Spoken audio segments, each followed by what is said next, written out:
Today we will discuss the question number 11. In this question, the question says that in a head-on elastic collision of two bodies of equal masses, the velocity are interchanges, speed are interchanges,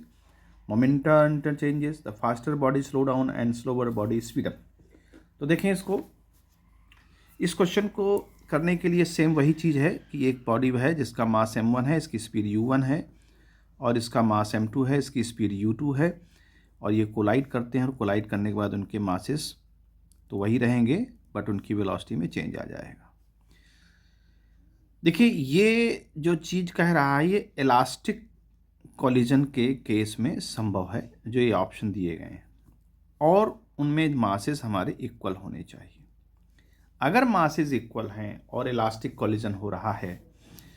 तो उनके जो speed है वो after टकराने के बाद यानी after collision उनकी स्पीड जो है वेलोसिटी इंटरचेंज हो जाएगी, यानी जो इसकी वेलोसिटी थी अब इसकी वो वेलोसिटी नहीं रह जाएगी, और जो इसकी वेलोसिटी थी वो इसकी नहीं, मतलब आपस में इंटरचेंज कर जाएंगे। तो अगर मान लीजिए u2 रेस्ट में था तो अब v1 रेस्ट में आ जाएगा, क्योंकि वेलोसिटी इंटरचेंज करना है, और वेलोसिटी जब इंटरचेंज होगी तो मोमेंटम भी इक्वल हो जाएगा। क्यों? क्योंकि अगर मासेस इक्वल है भाई, जैसे m1 u1 plus m2 u2 is equal to m1 v1 plus m2 v2। अगर मास इक्वल है दोनों के तो मास का झंझट खत्म, तो u1 plus u2 is equal to v1 plus v2, mass खत्म हो जाएगा, सब जगह से कैंसिल आउट हो जाएगा। और अगर ये इस पे चेंज होता है यानी u1 u2 से में मतलब भाई u1 तो बड़ा होगा u2 से तभी टकराएगा ये, तो अगर u1 जो भी वैल्यू होगी वो अब बन जाएगी इसकी स्पीड और दूसरे वाले की स्पीड बन जाएगी पहले वाले की स्पीड, यानी इंटरचेंज हो जाएगा वेलोसिटी। तो मोमेंटम भी आपका कंजर्व रहेगा, मोमेंटम भी कंजर्व रहेगा। इस केस में मोमेंटम तो कंजर्व रहेगा ही रहेगा, यानी मोमेंटम आपस में इक्वल भी रहेगा। तो चूंकि ऑप्शन में दिया गया है कि वेलोसिटीज आर इंटरचेंजेस, तो ठीक है, बिल्कुल सही बात है, वेलोसिटी इंटरचेंज हो सकती है स्पेशल केस में, जब उनके मासेस इक्वल हों तो बिल्कुल चेंज हो सकती है। नंबर 2, स्पीड चेंज हो सकती है, बिल्कुल इंटरचेंज हो जाएगी स्पीड।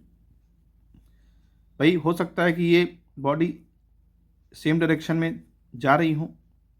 या हो सकता है अपोजिट डायरेक्शन में आ रही हो, तो आपस में टकराने के बाद हो सकता है भाई ये इनकी आपस में स्पीड किसी की भी एक कन्वर्ट हो सकती है एक दूसरे के उसमें, तो हम ये कह देंगे कि इसकी स्पीड भी चेंज होगी। नंबर 3, मोमेंटम भी चेंज हो जाएगा, जो मोमेंटम टकराने के पहले था अब वो टकराने के बाद हो जाएगा, क्योंकि मासेस इक्वल हैं इसलिए। चौथे ऑप्शन में जो बात करते हैं, चौथे ऑप्शन कहता है कि फास्टर बॉडी जो है, जैसे मान लीजिए एसी की बात करते हैं, ये फास्टर बॉडी थी, ये स्लो थी, यानी कि रेस्ट में थी, तब कन्वर्ट हो गई, ये रेस्ट में आ गई पहली वाली बॉडी, तो एक तरह से ये कह सकते हैं कि भाई ये रेस्ट में ना भी हो सकता है स्लो हो, तो जो इसकी स्पीड थी जब ये टकराएगी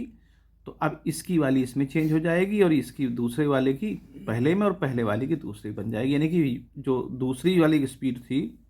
m2 मास की, उसकी स्पीड हमारी अब इंक्रीज कर जाएगी